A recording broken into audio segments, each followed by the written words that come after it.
Bonjour. Ah salut, c'est toi? Oui, salut. Qu'est-ce que je peux faire pour toi? Je viens de voir parce que j'ai l'impression que ma clim, elle est en panne. Ah, elle fait plus de froid, j'imagine. Non, plus du tout. Non, non, et tu t'en es pas servi cet hiver. Ah bah non, l'hiver, je mets du chauffage. Ouais, mais faut mettre la clim en même temps que tu mets le chauffage en hiver. Ah bon? Pourquoi? Ah bah oui, faut même la mettre tout le temps, la clim. Ah bon? Ouais, je vais t'expliquer. Démonstration. On est en chauffage.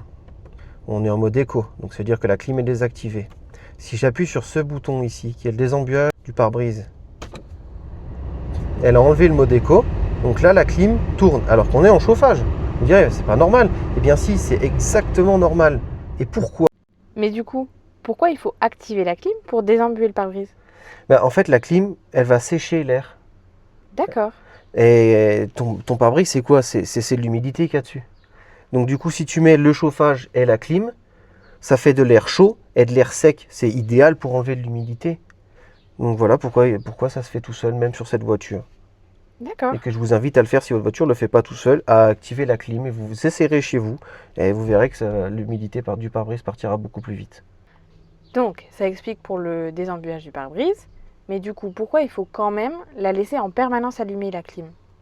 Et bien en fait, dans ton système de clim, il y a de l'huile. D'accord. Et cette huile, elle est nécessaire à la lubrification de tout l'ensemble du système de clim et surtout des petits joints. Ces petits joints toriques, et s'ils ne sont pas lubrifiés, ils sèchent et ils laissent passer le gaz. Donc il faut qu'elle tourne en permanence pour que tout ça soit lubrifié, qu'il y ait de l'huile vraiment partout dedans, et ça empêche les micro-fuites. Parce qu'une clim, même sur une voiture neuve, ça fuit quand même un tout petit peu, mais ça fuit. Et il faut s'en servir en permanence pour justement ce que je viens de t'expliquer. Ok. Du coup, pour ma voiture, qu'est-ce qu'on fait? Alors pour ta voiture, qu'est-ce qu'on va faire? Pour ta voiture, on va recharger la clim. Parce que j'ai fait le diagnostic. Donc j'ai passé la valise, ça me sort un défaut qui me dit que en gros, il y a une baisse de pression de gaz, donc qu'il en manque du gaz, il n'y en a pas assez. Et si vous ne pouvez pas faire le diagnostic, il y a une autre méthode, mais il ne faut pas la faire, d'accord? Il ne faut pas la faire. Il faut se protéger. EPI, gants, lunettes, très important. Et pas respirer quand vous le faites. Ici, la basse pression, donc sur le gros tuyau. On enlève le bouchon et il y a une petite valve, comme sur les pneus de voiture. Si vous appuyez dessus, qu'il y a un petit tournevis ou un truc, loin, que ça fait un gros pfff, c'est qu'il y a largement assez de gaz. Si ça fait un tout pfff, c'est qu'il en manque et du coup qu'il n'y a pas de grosse fuite, parce que sinon il n'y en aurait plus du tout, et qu'on peut potentiellement la recharger. Mais il ne faut pas le faire, d'accord? Il ne faut pas faire ça. Si vous voulez le faire en sécurité, vous achetez directement le kit. Donc voilà le kit en 4 pièces. 2 bouteilles, le tuyau avec le mano pour la basse pression et des paires de gants. Parce qu'il faut mettre des gants, c'est obligatoire. Et des lunettes aussi. On met des lunettes. Donc du coup, 2 bouteilles, 3 en 1. Parce qu'il y a de l'huile, du gaz et un scellant. Et un anti-fuite, quoi. Et donc, on va essayer. Ça vaut 35 € sur Amazon. Je vous mets le lien sur la vidéo. Donc pour commencer, il faut démarrer la voiture et mettre la clim à fond. La ventilation à fond. Donc température au minimum et la ventilation à fond. Il faut que tout soit à fond. Ok? Donc on va bien secouer la bouteille. On vient connecter, on visse, mais ça, on dévisser à fond. On vient visser pour fermer le circuit. Et je vais venir brancher ici sur ma basse pression. Et on va regarder ce que dit le manomètre. Il faut que ce soit bien dessus. Bien dessus. On voit l'eau.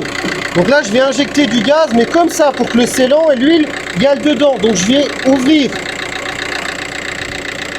Voilà. Je l'ouvre petit à petit comme ça dedans. Là, le gaz et l'huile coulent dedans. Je ne vais pas dans le rouge. Je ne sais pas si vous l'avez entendu, le compresseur il vient de se lancer. Et ça, c'est très bon signe. C'est-à-dire qu'il commence à y avoir assez de gaz. Donc là, on est dans le rouge. Donc je ferme. Enfin, j'ouvre pour pas qu'il y ait de gaz. Donc là, normalement, ça devrait sortir quoi?